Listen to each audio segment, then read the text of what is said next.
महेश्वरः गुरुरेव परं ब्रह्म तस्मै श्री गुरवे नमः।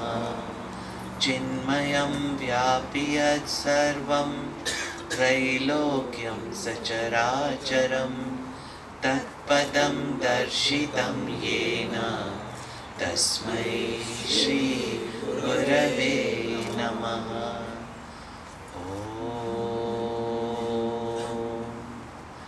शांति शांति शांति।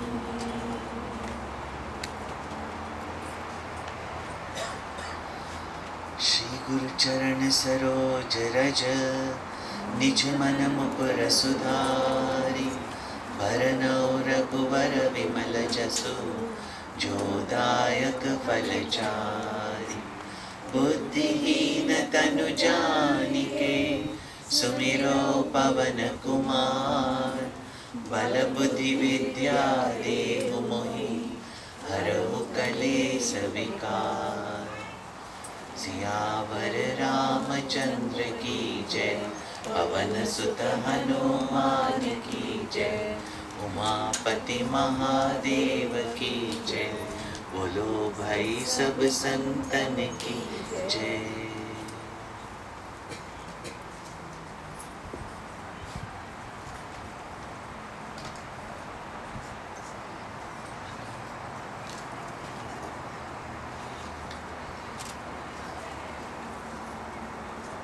Life is a series of experiences.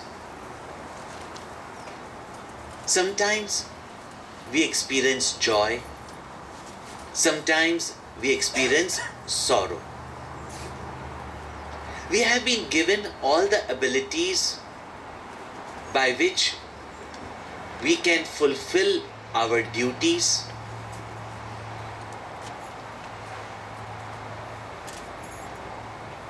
bring out our best of potential, and even face some of the difficulties and challenges in our life. Yet, there are times, there are occasions when the situation becomes so daunting that it becomes a problem or even crisis in life.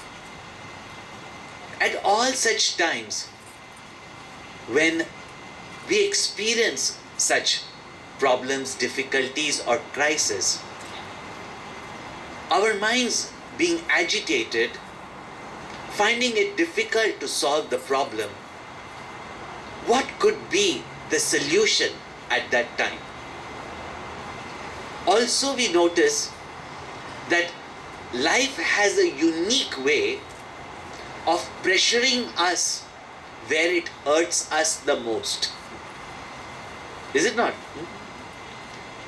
It is not because life is cruel, but I do not know if you've ever been to a reflexologist. Have you ever been to a reflexologist? Acupressurist, reflexologist? And they will tell you, sir, madam, no pain, no gain.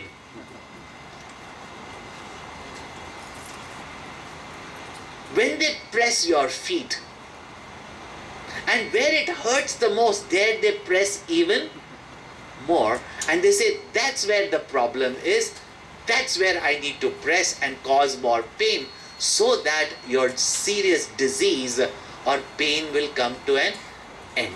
Life is just like that, like an acupressurist. Pressures you where you are weak so that you can strengthen yourself. It's a forewarning. Not that life or God is cruel.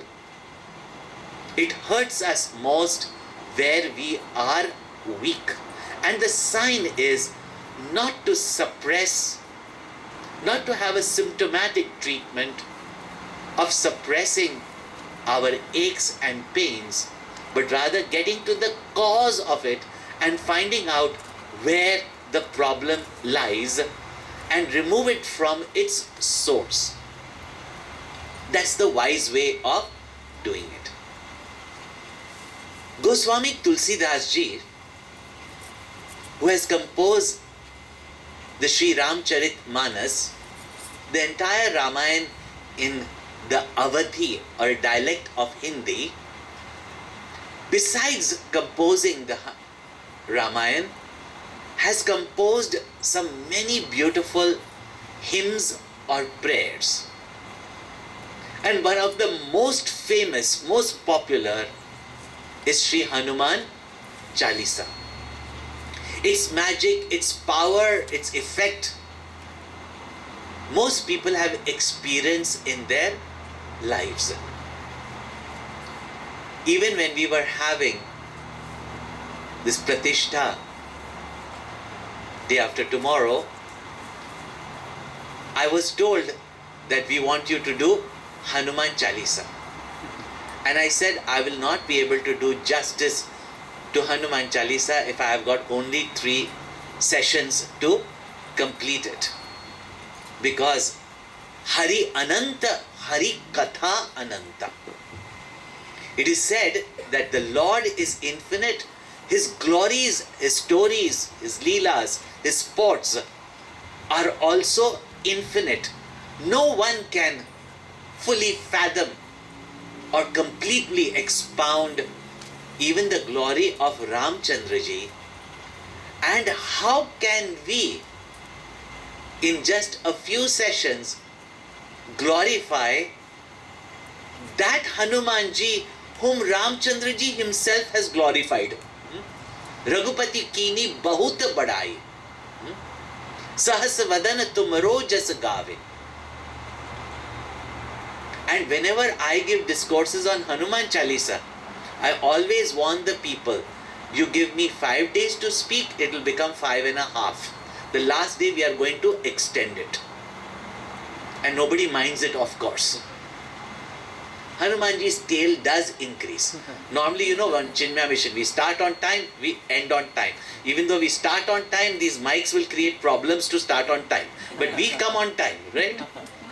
And we end also on time. But when it comes to Hanuman Chalisa, I warn people even before that, in spite of me trying to keep the time, it will not complete on time. That half tail extends. So when I started giving the discourses on Hanuman Chalisa,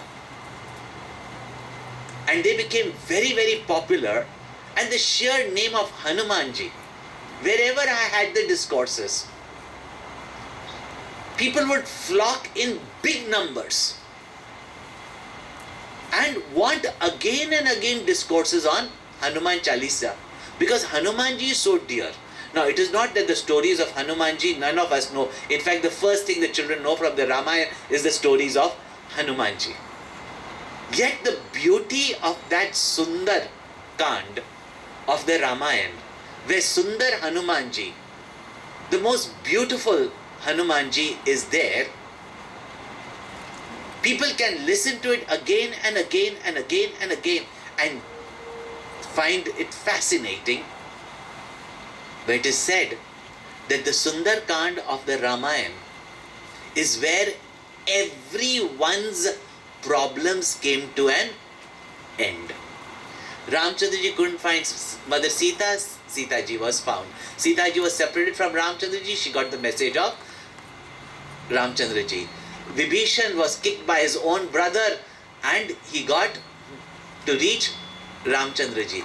Everybody's wishes are being fulfilled in Sundar Kand, and therefore Sundar Kand of the Ramayana is very, very popular.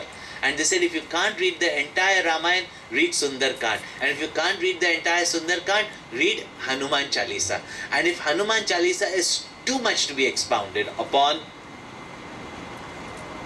then Goswami Tulsidas Ji, when he had some very severe calamities in his life, and don't ever question why do good people suffer. Because some of the greatest people, the best of people, the saintly people have gone through many, many sufferings in their life. Much more than any ordinary person can go through. Sufferings don't come to us to harm us, but rather to awaken us. And if we can keep a right attitude to our problems, sorrows, difficulties, challenges, then from the embers of sorrows rise the phoenix to attain greater heights in life. Therefore, never escape sorrows. In fact, use all failures and sorrows to enrich our life further, to progress further.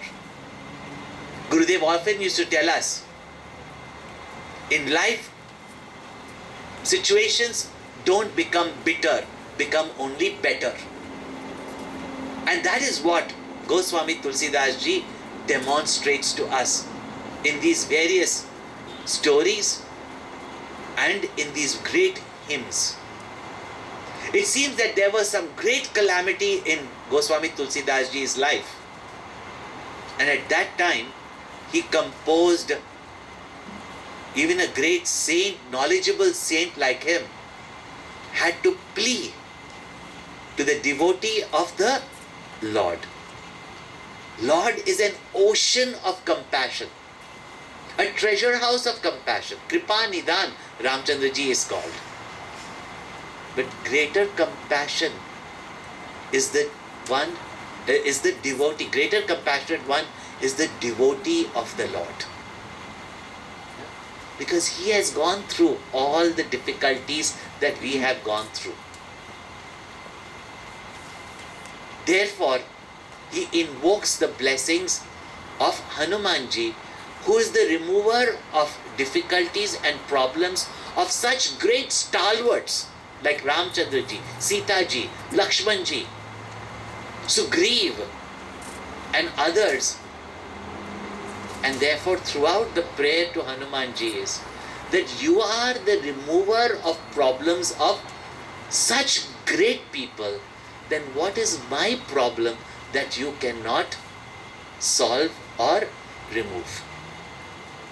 As such, it's a beautiful, simple prayer with a plea to Hanumanji that you are so capable. Can you not remove my problems?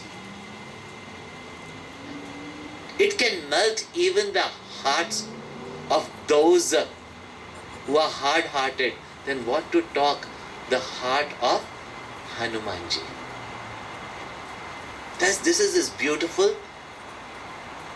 Sankat Mochan Ashtakam, also known as Shri Hanuman Ashtakam. Ashtakam means 8 verses. When I gave the discourses on Hanuman Chalisa and they became popular, in 2009 we even concluded 100 discourses on Hanuman Chalisa and had 108 Havan Kunds at that time. People started approaching me and said that we want more of Hanuman Chalisa. I said, how much can I speak on Hanuman Chalisa again and again in the same place, same people? So somebody said that in the Hanuman Chalisa book, there is behind the Sankat Mochan. Why don't you give discourses on that? I also, whenever I'm told something, I just take up the challenge. And I said, yes, I will. And this was years ago. And when I opened the verses, which I had of course learned them, I said, what is new that I can speak that I have not already spoken of in Hanuman Chalisa? Because the stories are the same, the significance would be the same. And then why has Goswami Tulsidas Ji written so many different verses narrating the similar stories of Ramchandra Ji or Hanuman Ji? There must be a difference to it. And when I was contemplating on these verses, the next day I have to speak. And whenever that happens, I tell Hanuman Ji, Sankat se Hanuman chudave, manakrama vachana, dhyana jo lave, apan tej samaro ape. My faith in Hanuman Chalisa is so strong that I said, Hanumanji, I do not know what difference can I speak. And how do I convince the people whom I speak to of the power, the implication, the significance of this Sankat Mochan? People are already devoted. I do not have to create devotion in their heart. Then what do I do? And then suddenly came this revelation. A great knowledgeable saint like Goswami Tulsidas ji. There are Shatkams, 6 verses like Nirvan Shatkam. There are Dashakams also, 10 verses. Why did Goswami Tulsidas ji particularly choose just 8 verses? And suddenly a revelation came to me. And I shared that revelation with you. If those of you have studied the Bhagavad Gita, in the 7th chapter of the Gita, Bhagavan speaks about his higher nature, his para prakriti and apara prakriti, his lower nature.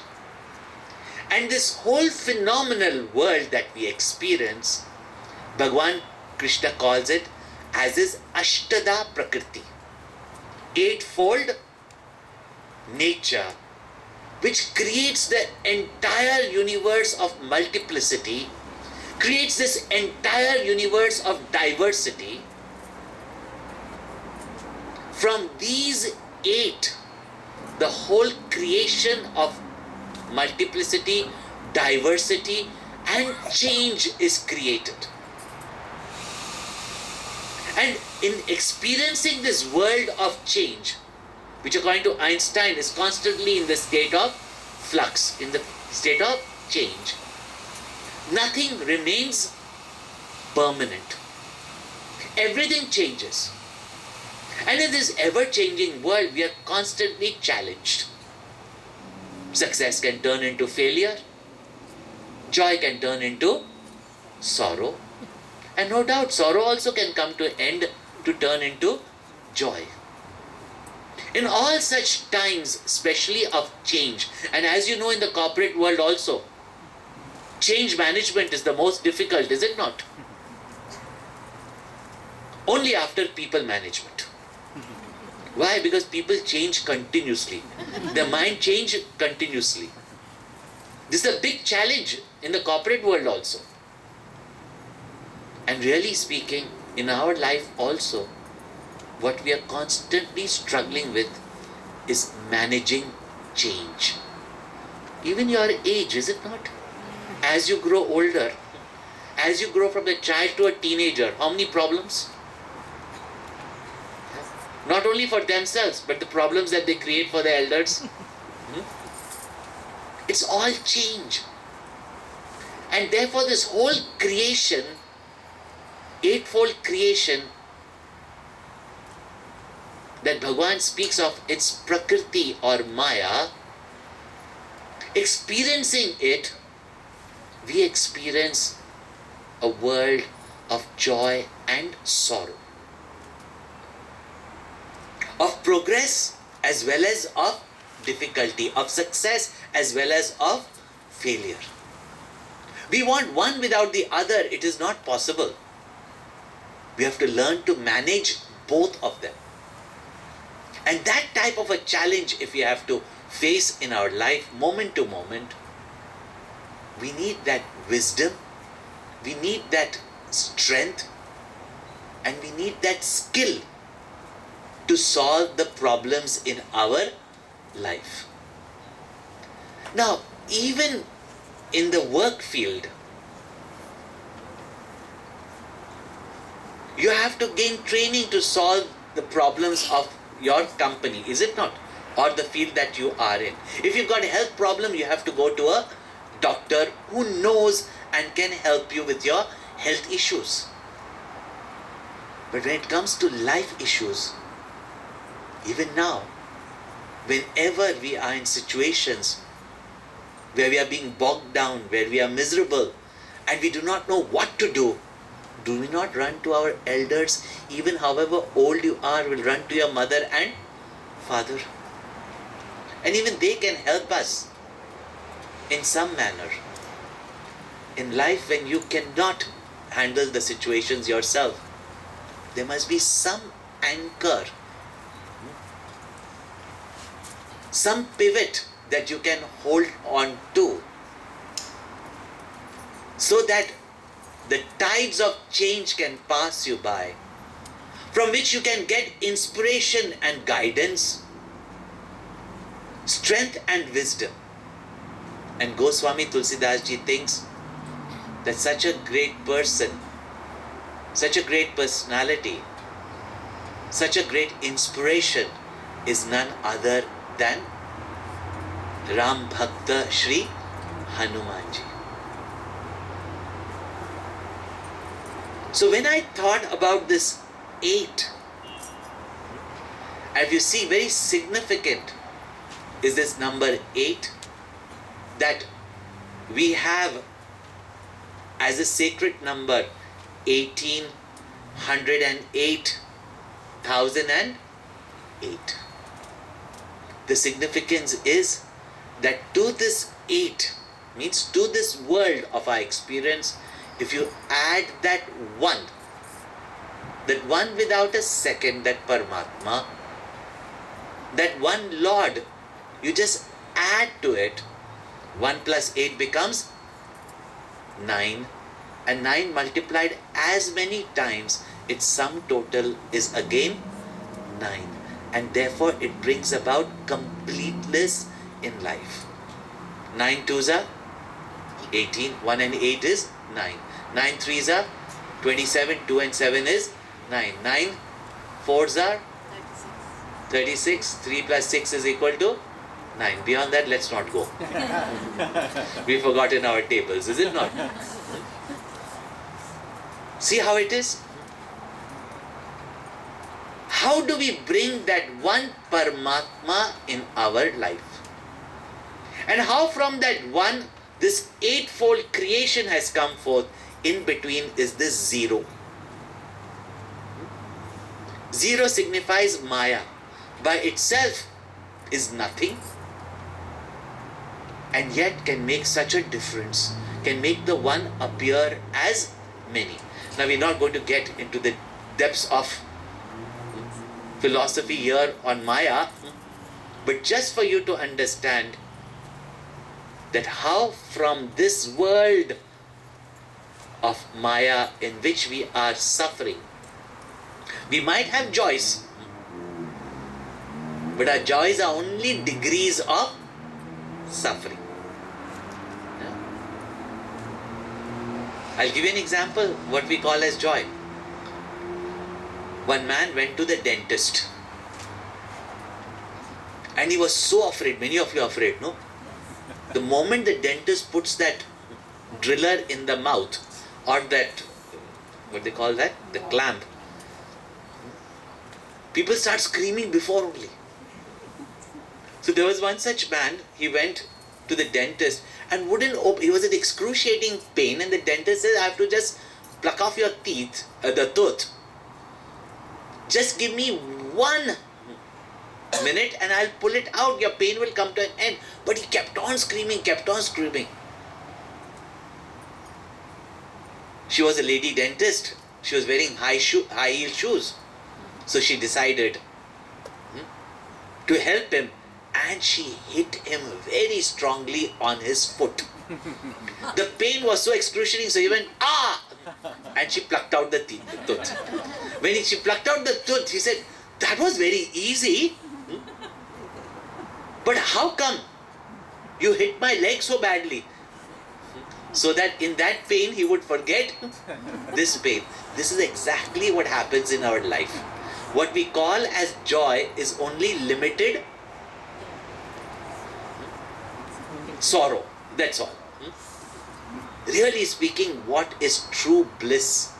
What is true happiness? Rarely do we really understand.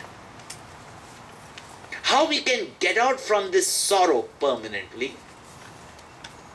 and attain the supreme bliss even for the spiritual students of the highest caliber, these 8 verses points out to us how we can lift ourselves from these 8 causes of our bondage and liberate ourselves to attain the supreme bliss in enlightenment.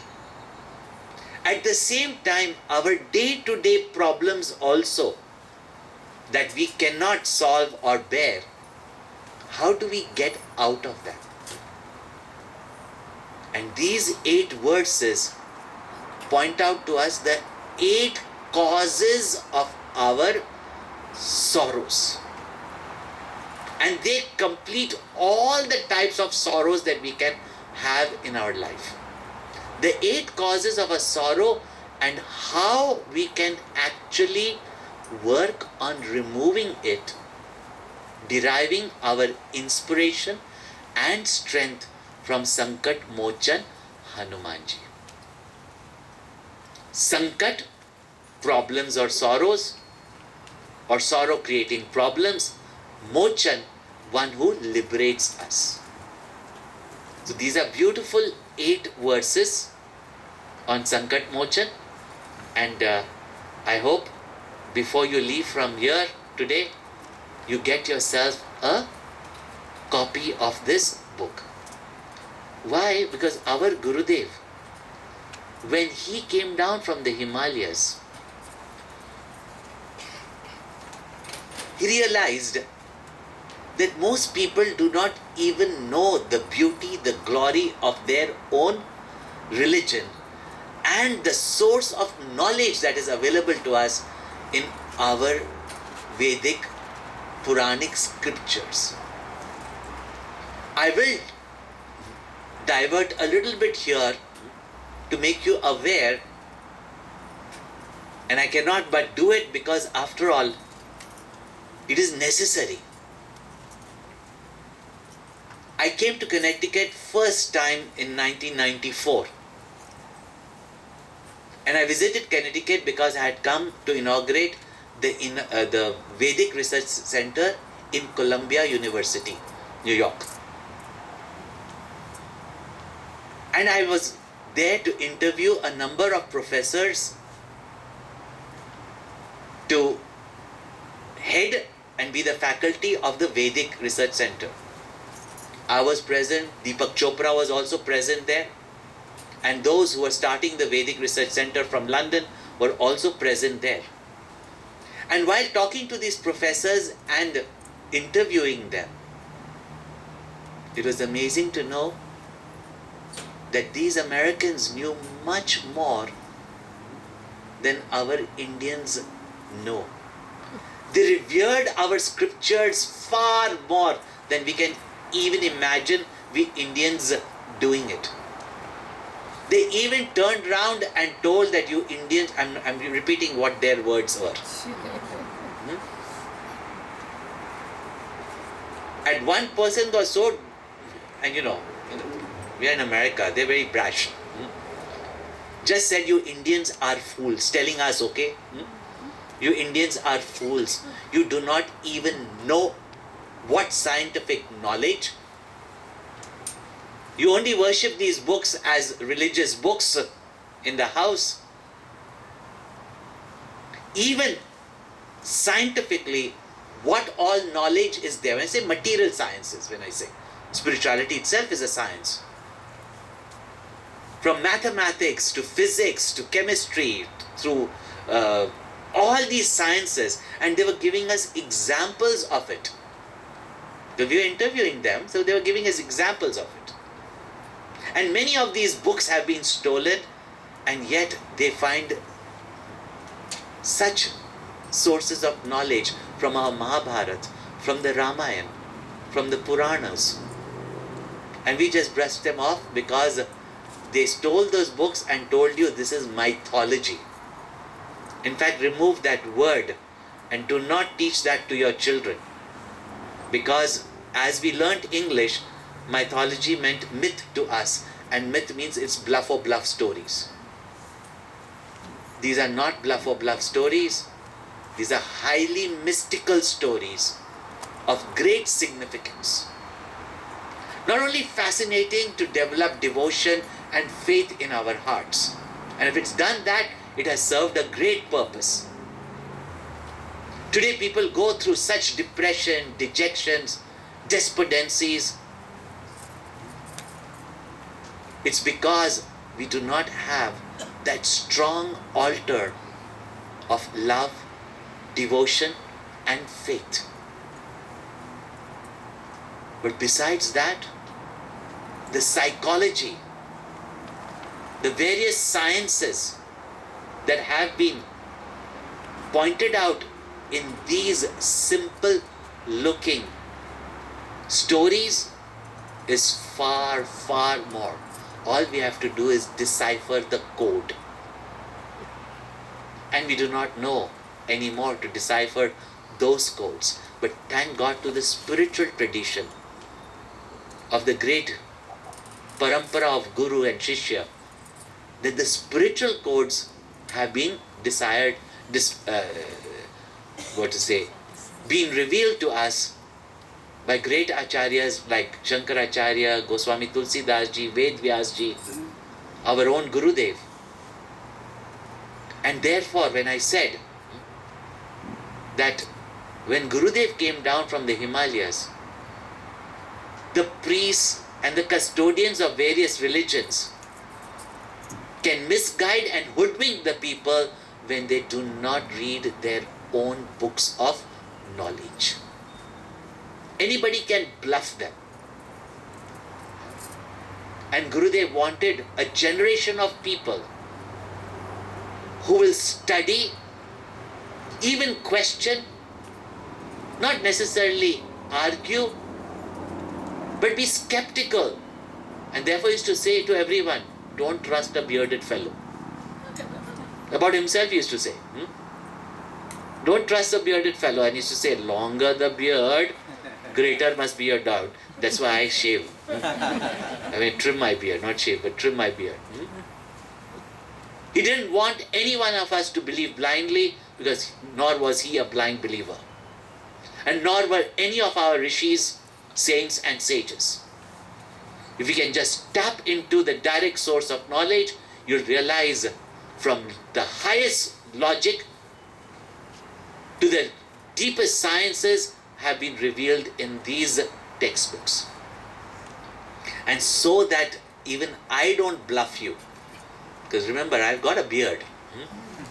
See that you have the textbook with you, so that when you read the verses and we explain one word, which will be quite familiar because these are words in our language, and decipher the meaning and reveal its greatest significance, you would have made a complete study of your own mind, the causes of your own problems, and the solution to it. So that when we face the challenges in our life, we have the knowledge, the wisdom, and the tools to act. Otherwise, all the time we have to go and ask for blessings. And if they don't work, we lose faith also. So are you ready for such an adventure? Yes. Half-hearted, don't give me two. Yes. And don't give me the Indian nod. We never know what it means. Yeah?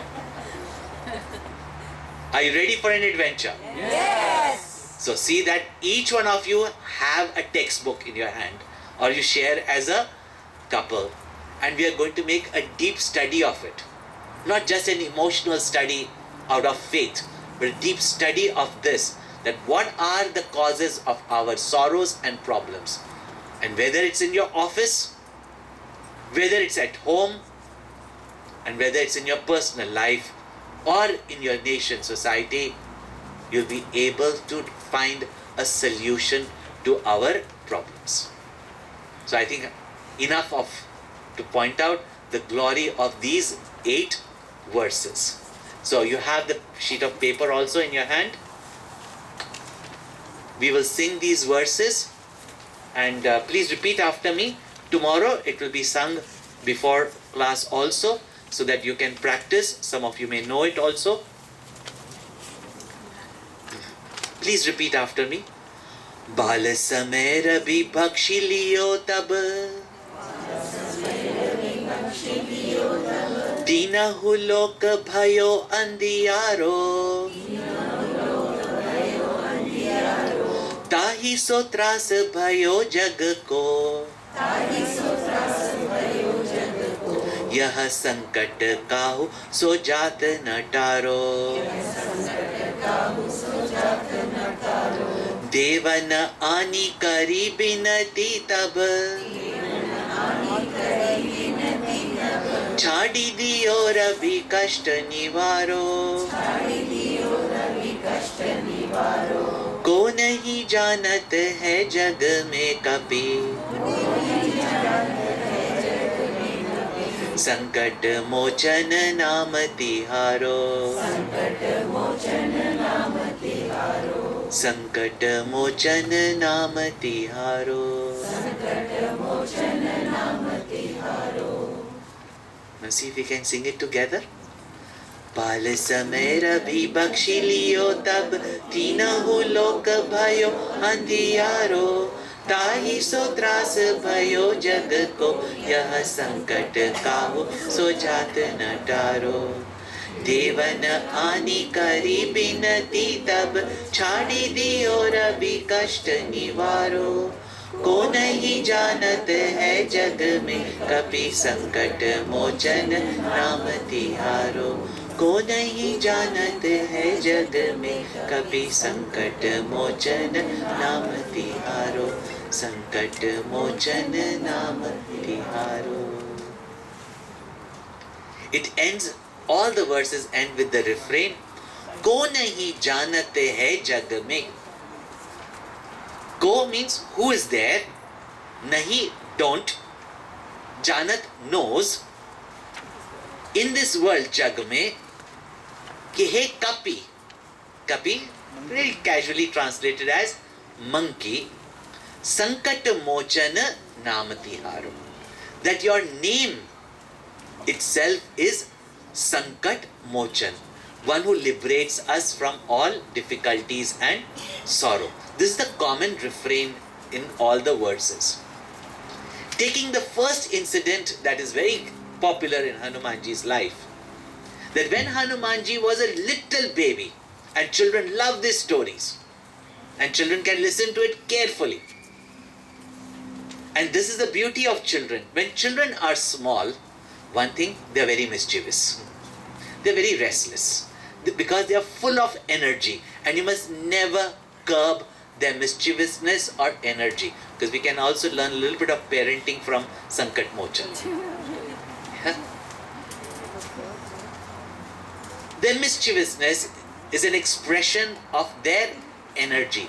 Give it a direction and it becomes their dynamism in the future. The mischievousness of Krishna, of Hanumanji, should never be curbed. Yes, misbehaving must not be allowed, and you must know the difference between the two. Hanumanji, of course, being a little boy and mischievous, as a child, one day, must be very, very hungry.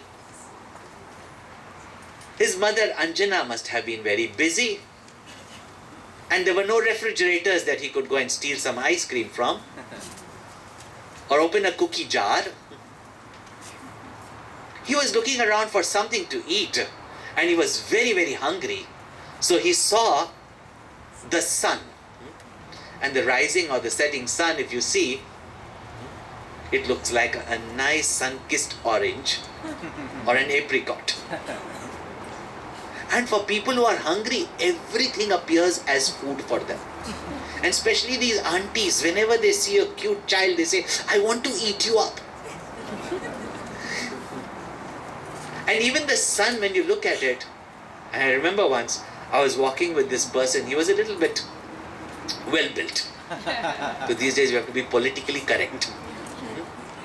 But he was well-built, and he was quite a happy cheer. And these people are generally quite happy, quite cheerful.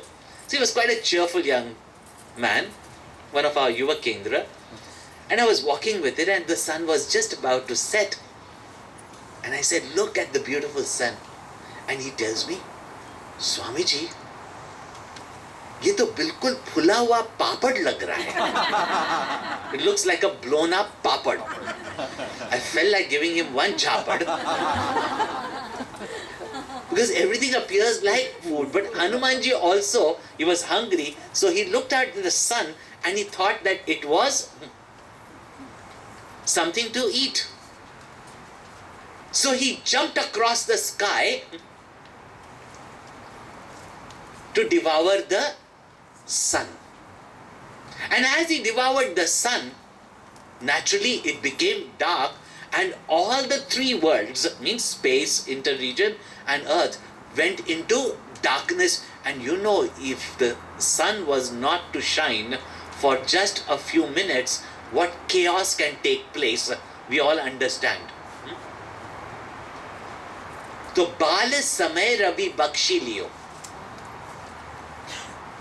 During his childhood, he devoured the sun. तब तीनहु लोक भयो अंधियारो.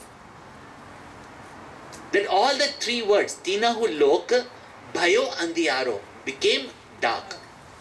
And ताहि सो त्रास भयो जग को. And because of that, there were so many difficulties, and therefore, when it's darkness, see, now it's getting dark, so they already start to light up the light.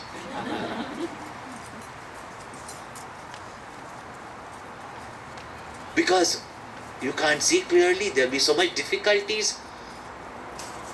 In darkness only all evil takes place. All the ghostly, the goons, the smugglers, the dicots, the mafias, they create havoc, the thieves, the robbers, everybody create havoc in darkness only. There were तीनहु लोक भयो अंधियारो. ताहि सो त्रास भयो जग को. And because of that, there was so much difficulties in the world, including fear, anxiety. यह संकट काहू सो जात न tarot. And this difficulty was such that no one knew how to solve this problem, did not know what had happened. Devana ani kari binati. At that time, the devatas, the cosmic forces, came and pleaded, kari binati, tab chhadi diyo. Then release the sun. Tab chhadi diyo Ravi, the sun. Kashta nivaro, and removed the difficulties of everyone. को नहीं जानत है जग में कभी संकट मोचन नाम तिहार.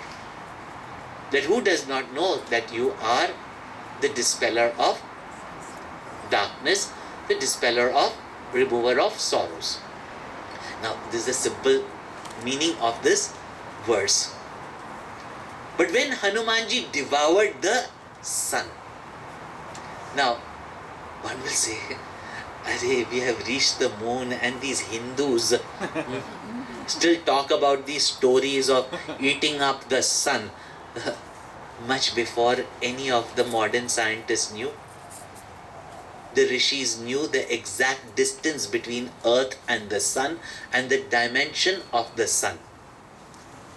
And if you have no idea what it means, take up the calculation of the diameter of the sun and place it between the earth and the sun, you will get 108 beads of sun in between.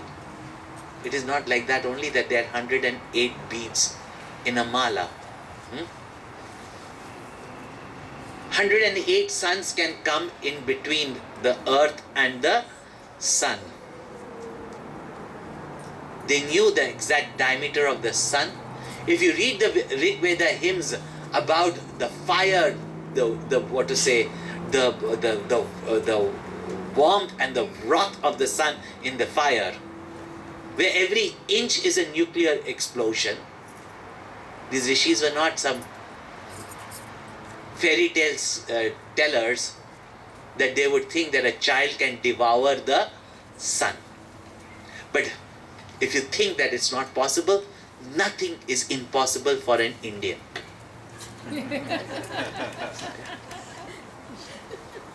See, in a New York bar, a Russian, an Indian, and an American were sitting together. Yeah. The American boasted that we have reached the moon. The Russians were boasting off that we are about to reach Mars.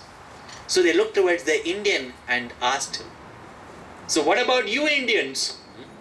And the Indian said, we are planning, because our 5-year plan is still going on 60 years after the country's independence. We Indians are always planning.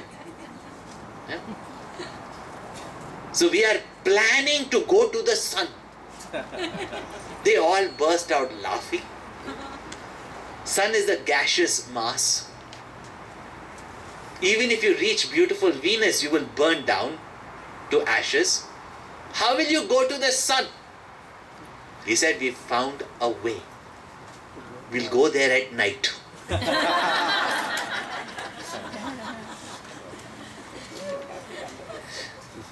But all jokes apart, sun represents in our Vedic culture the most glorious and the highest that we can see.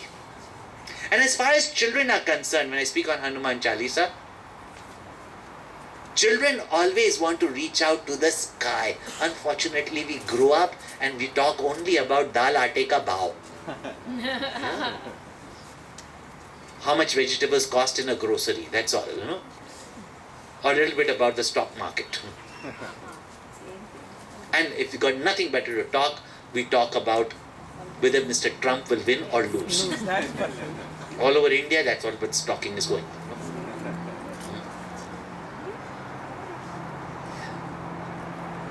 It is children who talk about the moon, the sun, the stars, and want to reach out to the stars. If you can only tap in that child in each one of us, the dream to reach out to the highest, had hopes and ambitions to reach out to the highest. And ask yourself, is the child in you proud of the man or woman you are today? Hanumanji as a child aspired for the most glorious and the highest, and not only aspired for it, reached out to it. And until and unless you reach out to it, you will never reach anywhere. If you just say, this is difficult, this is not possible, we'll never be able to do it. He not only reached out, it says he devoured the sun. Now even in the Hanumanji story, really speaking, Hanumanji did not devour the sun. He reached out to devour the sun. But here it says he devoured the sun. Which sun could he have devoured? Not the physical sun, obviously. However large Hanumanji might become, to devour the sun is not physically, technically possible. Sun represents in our Vedic culture the source of all knowledge, the divine infinite consciousness. Hanumanji as a child aspired for it. And that knowledge which you all think is so difficult, is because we are not sincere to attain it. If you read our Vedic culture, it was Nachiketa as a little boy who got the knowledge of the truth and realized it as a boy. Dhruv strived for it. Prahlad as a child strived for it. Isn't it sometimes shameful when people with so many degrees of masters and PhDs find that this Vedanta is very difficult? Why is it difficult? Because we don't strive for it. We find easy solutions, but the easiest of all is to know the truth. That knowledge of truth, of the infinite reality, Hanumanji aspired for it, and even as a little child, when he said devoured it, he gained it. Also it is said in all the scriptures of the world, a childlike heart only knows the truth. Means a pure heart knows the truth. Therefore, Bal Samay. If you have a heart like a child and an intellect like a adult, we can attain the truth. So, Bal Samay Rabi Bakshi Liyo Tavatina Ulloka Bhayavandya. I hope that is convincing enough. Yeah. Don't say this is mythology, what bluff of love stories. Now our Saturday, whole day we have to sit here. I know we love Hanumanji, at least all we need is he puts one, maybe the tail on our head and then something will happen. In Hanuman Chalisa, this is the inspiration we have to get. But in Sankat Mochan, a greater, deeper Vedantic truth is pointed out.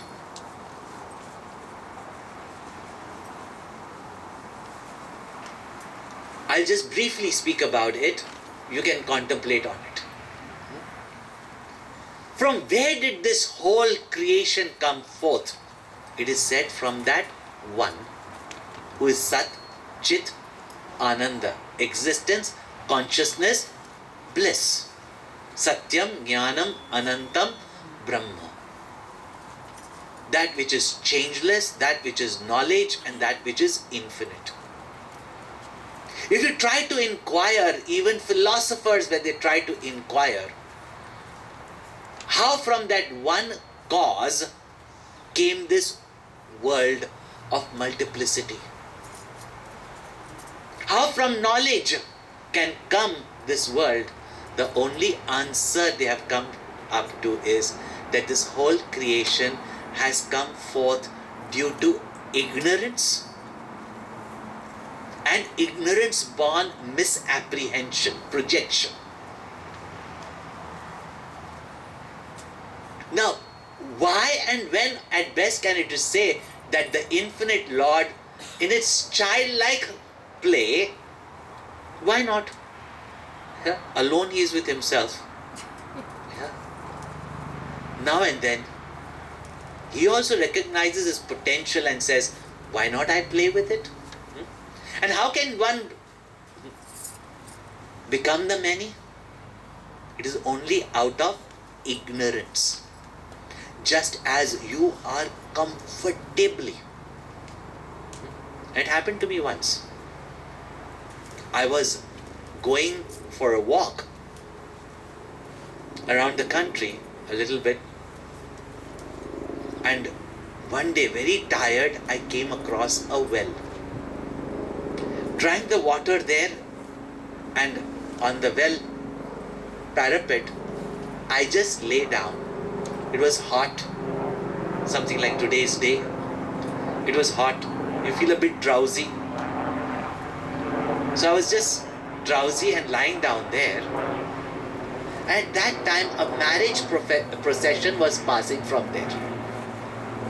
That time, a marriage procession was going on. So I was listening at a distance with a hazy mind. The dance, the music, and I could see the bride and bridegroom going towards their home. And I slept or dozed off, and I saw a dream. I saw a dream that I got also a proposal from a beautiful girl's family, and as reluctant I was as a youngster to get married,